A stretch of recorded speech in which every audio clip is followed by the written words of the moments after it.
हाँ जी तो welcome back Hasan live TV. तो मित्रों उम्मीद करांगा तुसी होवोगे ठीक। अज दा फ्रैश घैंट वधिया व्लॉग करने आ स्टार्ट। लो जी मित्रों मोहम्मद माल साडे नाल है ते जरा ने अज सूरज ने मट्ठी जी अख जी है ना वो कराई है। तो भाजी चैनल नू सबसक्राइब करो तो जो फेसबुक तो वेखण डे हो तो वध शेयर करो। अज दा व्लॉग करने आ स्टार्ट।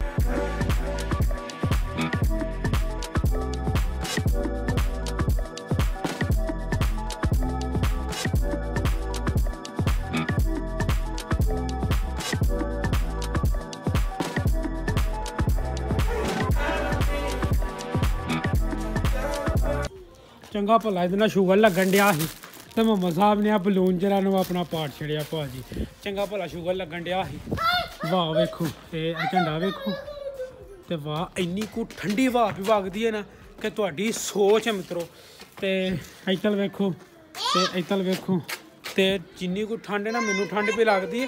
तो हत्थ अं घर बैठे हैं तो हत्थ पे ठरते हैं। तुम आप ही अंदाजा ला सकते हो कि कितनी ठंड है। तो बेहतर यही है कि अपना घर च वसदे वुसदे रहो, बाहर ना निकलो। ठंड बहुत ही ज़्यादा वे तो अपना इन्हों ठंड नहीं लगती है तिना बछिंदियां। तो मोहम्मद बशर जो अल्लाह किता अपने घर पहुँच गया। तो अज का स्कूल का पहला दिन से वो भाज स्कूल भी पहुँच गया वे। तो एक साढ़े बछिंदे जरे ने खेडन डे ने। मामा स्कूल कब लगने हैं? स्कूल सुबह भाज स्कूल लगने ने मोहम्मद दे। गमले साढ़े जो नवे गमले आए हैं तो ये गमलियां की हूँ असीं करनी है गोडी। वडीकन डे असीं भाजी सूरज नूं। सूरज निकले तो फिर जो इन्हों की गोडी गुड्डी करिए बल ही गुड्डियां दा।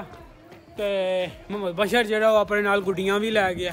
तो ये भाजी जंग छिर पई सी इतल ते इतल इता ने मोहम्मद ने वह पार्ट छड़िया वो गुब्बारा आया। तो ये हूँ रोन डै पिया ही बड़ी मुश्किलों के नाल जी वो जंगबंदी की है भाजी। तो हूँ जरा ना वो फिर सुलह सलामती के नाल जरा ना तरक्की वाले पासे टुर पे ने। तो मां साहब ने अपन जलाबा ला क्या सुट छड़िया ने तो उतू टोपी भी ला खड़ी है। तो भाजी ठंड बड़ी है घर च रवो। मैं फिर कह दिया वा तो ही जरा ना अल्लाह किता वाल वूल कटा कटू ले ने। चेक करो बेहतरीन वाल कटाए ने। एक बार असीं क्या कि 6 महीनों वास्ते ना पर बाश हो जाई एक बारी वाल कटा के। वाह मोहम्मद बशर इतने होंदा सी ते गुड्डियां दी मौज कराई रखदा सी। ते हुण वेखो समान वेला वेला ते ही भी बोर होण डे आ। ते इतल भी जरा ना नली वगन डई है। हाय तू आखन दिया कि टोपी तो जलाबा पा लै। तो चौधरी ने भला की आखन दिया कि मैं बार बार आखन दिया तो उन्हें जलाबा भी तो टोपी भी बास्केट के सुट छड़िया। और जलाबा क्यों नहीं पे पाता है? ये डालो मोहम्मद माजे ये डाल लो। मगरब दियां जाना जेरियां ने ना वो आलमोस्ट होने लगियां ने। तो असी भी थक गए हैं खेड के। क्यों मोहम्मद हम थक गए खेड के। तो जो असी खेड के थक गए हैं।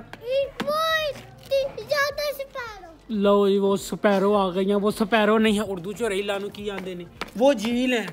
चील चील जिदू भी दाल लगता है ना मोहम्मद मास साहब टोपी ला के वो सुटते ने।